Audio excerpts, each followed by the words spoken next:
आकाशवाणी रांची से प्रस्तुत है प्रादेशिक समाचार।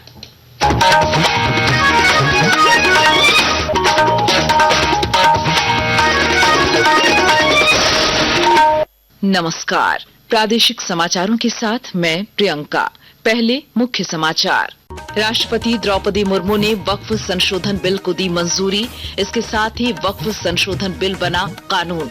रामनवमी के मौके पर आज राज्य भर में निकाली जाएगी भव्य झांकियां। सुरक्षा के पुख्ता इंतजाम। 24 जिलों में 12,776 से अधिक अतिरिक्त बल की तैनाती। केंद्रीय मंत्री अमित शाह ने की नक्सलियों से सरेंडर करने की अपील। इधर पश्चिमी सिंहभूम के जराईकेला में नक्सलियों का बंकर ध्वस्त, 4 आईईडी बरामद। आयुष्मान भारत योजना में हुए घोटाले में प्रवर्तन निदेशालय ने रांची सदर अस्पताल के आयुष्मान कर्मी के आवास से करीब 16 लाख नकद किया जब्त। और राज्य भर में आज मौसम रहेगा साफ। मौसम विभाग ने कल उत्तर पूर्वी जिलों में वज्रपात और तेज हवा चलने का येलो अलर्ट किया जारी। और अब समाचार विस्तार से। वक्फ संशोधन विधेयक 2025 कानून बन गया है। संसद के दोनों सदनों से पारित विधेयक को राष्ट्रपति द्रौपदी मुर्मू ने कल देर रात मंजूरी दे दी। इसके साथ ही मुर्मू ने मुसलमान वक्फ विधेयक 2025 को भी अपनी स्वीकृति दे दी है। राष्ट्रपति की स्वीकृति के बाद आजादी से पहले बना 1923 निरस्त हो गया है। रामनवमी का त्योहार आज राज्य के सभी जिलों सहित पूरे देश में हर्षोल्लास के साथ मनाया जा रहा है। राज्य के विभिन्न जिलों में शोभा यात्रा निकाली जाएगी। प्रशासन ने सुरक्षा के पुख्ता इंतजाम किए हैं। मुख्यमंत्री हेमंत सोरेन ने इसको लेकर कल समीक्षा बैठक में कई निर्देश दिए हैं। साथ ही हाईकोर्ट के निर्देश के अनुसार ही शोभा यात्रा निकालने की हिदायत दी है। रामनवमी को लेकर राजधानी रांची सहित राज्य के 24 जिलों में 12,767 से अधिक अतिरिक्त बल की तैनाती की गई है। इनमें डीएसपी, इंस्पेक्टर, दारोगा, रैपिड एक्शन पुलिस, लाठी बल, सशस्त्र बल, सीएपीएफ, होमगार्ड, अश्रु गैस दस्ता, अग्निशमन दस्ता और बम निरोधक दस्ता को तैनात किया गया है। इधर देवघर के बाबा बैद्यनाथ धाम में रामनवमी के अवसर पर विशेष पूजा अर्चना की जा रही है। गृह मंत्री अमित शाह ने कहा है कि अगले वर्ष 31 मार्च से पहले छत्तीसगढ़ सहित पूरे देश से नक्सलवाद समाप्त हो जाएगा। छत्तीसगढ़ की राजधानी रायपुर में कल वामपंथी उग्रवाद की स्थिति की समीक्षा बैठक की अध्यक्षता करते हुए गृह मंत्री ने नक्सलियों से हथियार छोड़कर मुख्य धारा में लौटने की अपील की है।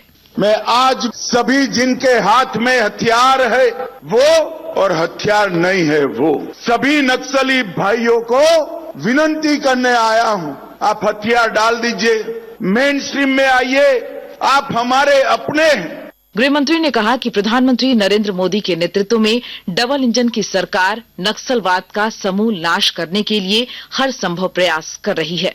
पश्चिमी सिंहभूम जिले में नक्सलियों के खिलाफ चलाए जा रहे अभियान के दौरान कल देर शाम जराईकेला थाना क्षेत्र के बाबू डेरा गांव के आसपास के जंगल में नक्सलियों द्वारा बनाए गए 16 बंकरों को ध्वस्त कर दिया गया है। पुलिस अधीक्षक आशुतोष शेखर ने बताया कि इन बंकरों में 40 से 45 लोगों के रहने की व्यवस्था थी। एसपी श्री शेखर ने यह भी बताया कि सर्च ऑपरेशन के दौरान 5-5 किलोग्राम वजन के 4 आईईडी भी बरामद किए गए हैं। उन्होंने बताया कि सर्च ऑपरेशन जारी रखा गया है। गोड्डा में अदानी पावर प्लांट में मजदूरों का भूख हड़ताल और आंदोलन चल रहा है। इस मामले को लेकर श्रम मंत्री संजय प्रसाद यादव ने बयान जारी कर मजदूरों को संयम से काम लेने की अपील की है। मजदूरों के लिए जो नियम और शर्तों का मसौदा तैयार किया गया है उसके विपरीत कार्य नहीं होने दिया जाएगा। भूख हड़ताल पर बैठे साथियों को मैं आश्वस्त करना चाहता हूं कि किसी भी हालात में उनके हितों और अधिकारों से खिलवाड़ होने नहीं दिया जाएगा। नियम कायदे का उल्लंघन करने की अनुमति अडानी सहित किसी भी कंपनी को राज्य में नहीं दी जा सकती। मेरे लिए रैयतों सहित सभी नियोजित लोगों के हित की सुरक्षा पहली प्राथमिकता है। मैं अडानी कंपनी के बड़े अधिकारियों से पूरे मामले का सम्मानजनक समझौता निकालने का निर्देश दिया है। वहीं गोड्डा सांसद निशिकांत दुबे ने मजदूरों से किसी भी तरह की राजनीति से बचने और आंदोलन को खत्म करने की अपील की है। सांसद ने यहाँ के स्थानीय लोगों को नौकरी दी है और सांसद का स्टैंड क्लियर है कि फैक्ट्री रहेगी तभी यहाँ के स्थानीय लोगों को नौकरी मिलेगी। नहीं तो जिंदल की तरह जैसे गोड्डा से जिंदल भाग गया या जिस तरह से लौपाला मधुपुर से भाग गया, सांसद वो नहीं चाहते। इनको अपना आंदोलन जो है बंद करना चाहिए और जो नेतागिरी है ये सब बंद करना चाहिए। आयुष्मान योजना में हुए घोटाला मामले की जांच कर रही ईडी की छापेमारी कल समाप्त हो गई। 3 राज्यों झारखंड, बंगाल और दिल्ली में 21 ठिकानों पर चली इस छापेमारी में रांची सदर अस्पताल के आयुष्मान कर्मी आशीष रंजन के आवास से करीब 16 लाख रुपए नकद की बरामदगी हुई है। वहीं पूर्व स्वास्थ्य मंत्री बन्ना गुप्ता के पीएस ओम प्रकाश के घर से 2 लाख रुपए नकद की जब्ती हुई है। प्रवर्तन निदेशालय के अनुसार विभिन्न ठिकानों से ईडी ने कई जमीन और फ्लैट्स के कागजात भी जब्त किए हैं, जिसकी जांच चल रही है। आकाशवाणी के ताजा तरीन समाचारों के लिए आप हमारी वेबसाइट newsonair.gov.in पर लॉग ऑन कर सकते हैं।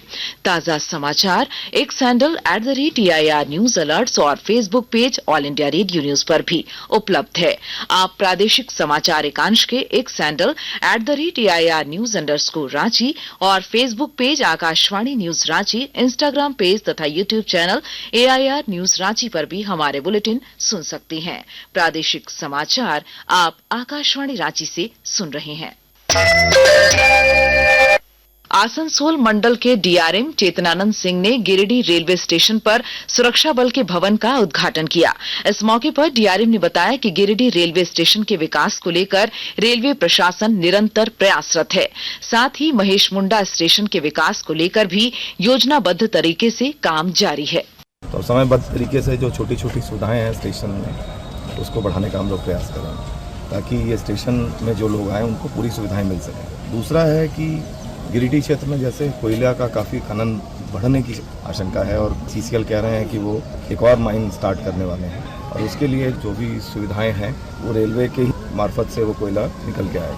आरपीएफ की यहाँ उपस्थिति कम थी तो अभी हम लोगों ने आरपीएफ का यहाँ पे ऑफिस बनाया और बैरक भी सैंक्शन है ताकि यहाँ आरपीएफ का प्रेजेंस जो है फॉर स्टाफ और रेलवे वर्किंग के लिए ज़्यादा हम लोग सुरक्षा दें।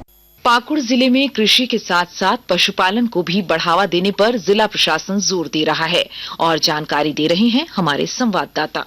पाकुड़ जिले में जिला प्रशासन कृषि के साथ साथ pशुपालन को बढ़ावा देकर पशुपालकों को आत्मनिर्भर बनाने की दिशा में काम कर रहा है। पशुपालकों को गाय सुकर पालन के लिए न केवल प्रोत्साहित किए जा रहे हैं बल्कि मुख्यमंत्री पशुधन विकास योजना के तहत अनुदान पर उन्हें गाय सुकर मुहैया भी कराया जा रहा है। पशुपालन विभाग जिले के सभी प्रखंडों में पशुधन वितरण शिविर लगाकर लाभुकों को लाभान्वित करने के साथ साथ पशुओं के रखरखाव एवं उनमें फैलने वाली बीमारियों के उपचार की जानकारी भी दे रहा है। पशुपालकों की आत्मनिर्भरता को लेकर बकरी कुक्कट वितरण पर भी विशेष जोर दिए जा रहे हैं। राम प्रसाद सिन्हा, आकाशवाणी समाचार, पाकुड़। राजधानी रांची समेत पूरे राज्य में आज मौसम साफ रहेगा।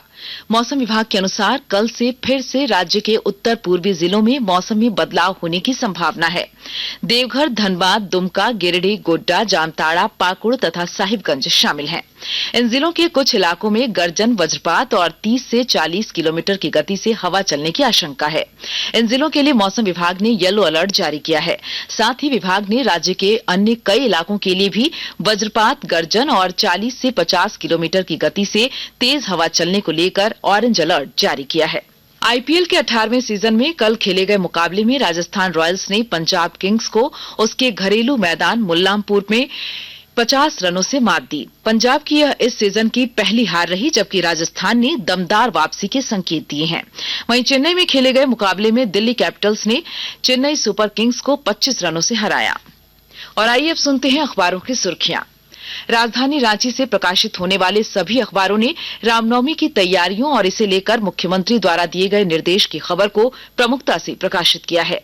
प्रभात खबर और हिंदुस्तान ने रामनवमी को लेकर मुख्यमंत्री द्वारा दिए गए निर्देश की खबर को प्रमुखता दी है। दैनिक भास्कर ने लिखा है, ट्रंप टैरिफ, भारतीय निर्यात घटेगा लेकिन टीवी, खाद्य तेल सस्ते होंगे। दैनिक जागरण ने आयुष्मान घोटाला में रांची सदर अस्पताल के आयुष्मान कर्मी के आवास से करीब 16 लाख नकद बरामदगी की खबर को सुर्खी बनाया है। वहीं अंग्रेजी अखबार टाइम्स ऑफ इंडिया और हिंदुस्तान टाइम्स ने प्रधानमंत्री नरेंद्र मोदी के श्रीलंका दौरे की खबर को सुर्खी बनाई है। और अब अंत में मुख्य समाचार एक बार फिर। राष्ट्रपति द्रौपदी मुर्मू ने वक्फ संशोधन बिल को दी मंजूरी। इसके साथ ही वक्फ संशोधन बिल बना कानून। रामनवमी के मौके पर आज राज्य भर में निकाली जाएगी भव्य झांकियां। सुरक्षा के पुख्ता इंतजाम। 24 जिलों में 12,776 से अधिक अतिरिक्त बल की तैनाती। केंद्रीय मंत्री अमित शाह ने की नक्सलियों से सरेंडर करने की अपील। इधर पश्चिमी सिंहभूम के जराईकेला में नक्सलियों का बंकर ध्वस्त, 4 आईईडी बरामद। आयुष्मान भारत योजना में हुए घोटाले में प्रवर्तन निदेशालय ने रांची सदर अस्पताल के आयुष्मान कर्मी के आवास से करीब 16 लाख नकद किया जब्त। और राज्य भर में आज मौसम रहेगा साफ। मौसम विभाग ने कल उत्तर पूर्वी जिलों में वज्रपात और तेज हवा चलने का येलो अलर्ट किया जारी। इसके साथ ही आकाशवाणी रांची से प्रादेशिक समाचार का ये बुलेटिन समाप्त हुआ। अगला प्रादेशिक मुख्य समाचार 10 बजे प्रसारित किया जाएगा। नमस्कार।